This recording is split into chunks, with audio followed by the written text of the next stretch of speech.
Hormuz প্রণালী কেন্দ্রিক আঞ্চলিক নীতিতে মধ্যস্থতাকারী দেশ ওমান বাধা সৃষ্টি করলে সেখানে তীব্র বোমা হামলার কঠোর হুমকি দিয়েছেন মার্কিন প্রেসিডেন্ট ডোনাল্ড ট্রাম্প।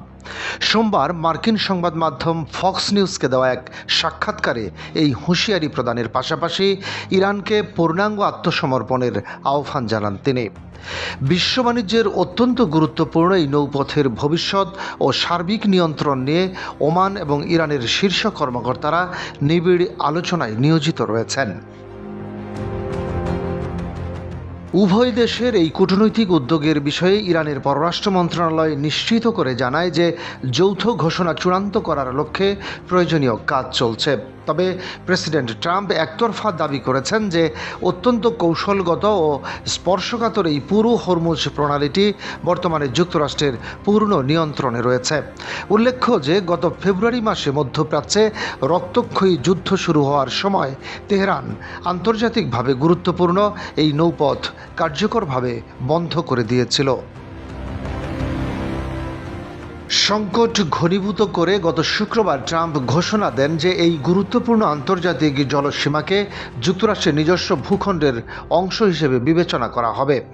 আমেরিকার প্রেসিডেন্টের এই একতরফা দাবির তীব্র প্রতিবাদ জানিয়ে ইরান জোর দিয়ে বলেছে যে কৌশলগত জ্বালানি পরিবহনের এই পথ তাদের নিয়ন্ত্রণে থাকবে। যুক্তরাষ্ট্র ও ইসরায়েলের মধ্যপ্রাচ্যে সামরিক অভিযান শুরু করার পূর্বে হরমুজ প্রণালী উন্মুক্ত আন্তর্জাতিক নৌপথ হিসেবে সর্বজন স্বীকৃত ও ব্যবহারযোগ্য ছিল। বৈশ্বিক জ্বালানি রফতানি ও বিভিন্ন পণ্য সরবরাহের সিংহভাগ এই নৌপথ দিয়ে পরিচালিত হয়। আন্তর্জাতিক অঙ্গনে এটি অত্যন্ত সংবেদনশীল পয়েন্ট। ইরানের সামরিক শক্তি বিনষ্ট এবং বিতর্কিত পারমাণবিক কর্মসূচি বন্ধের মার্কিন প্রচেষ্টার বিরুদ্ধে তেহরান এই পথকে দর কষাকষির প্রধান হাতিয়ার হিসেবে ব্যবহার করছে। ভৌগোলিক অবস্থানগত দিক থেকে এই প্রণালীর উত্তর সীমান্তে ইরান এবং দক্ষিণ দিকের সীমানায় ওমানের ভূখণ্ড সরাসরি সংযুক্ত রয়েছে।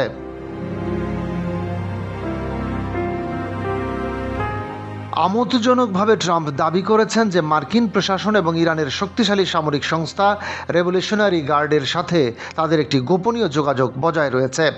যুক্তরাষ্ট্রের আগামী মধ্যবর্তী নির্বাচন ঘনিয়ে আসা এবং নিজ দেশের জনগণের কাছে এই যুদ্ধ অজনপ্রিয় হওয়া সত্ত্বেও মার্কিন প্রেসিডেন্ট তড়িঘড়ি কোনো চুক্তি বা সমঝোতায় যেতে নারাজ।